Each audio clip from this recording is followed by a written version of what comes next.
আমার সোলারের ব্যাটারির অনেক কিছুদিন থেকে সমস্যা। চার্জ হচ্ছে না, এখন বুঝতেছি না আমি যে আসলে সমস্যাটা আমার ব্যাটারিটার কি।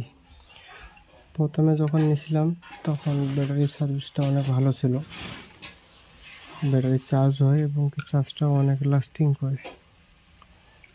এখন লাস্টিং করে না।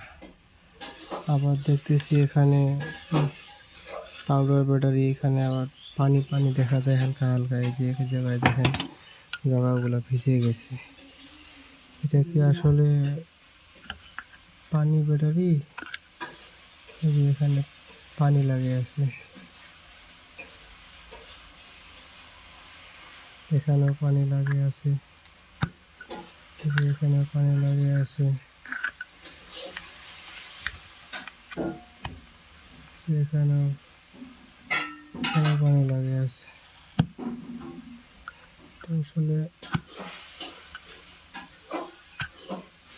সমস্যাটা কি আমি বুঝতেছি না।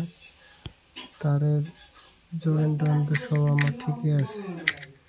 আপনারা যারা জানেন একটু জানাবেন যে ব্যাটারিটা আসলে আমার ঠিক আছে কিনা।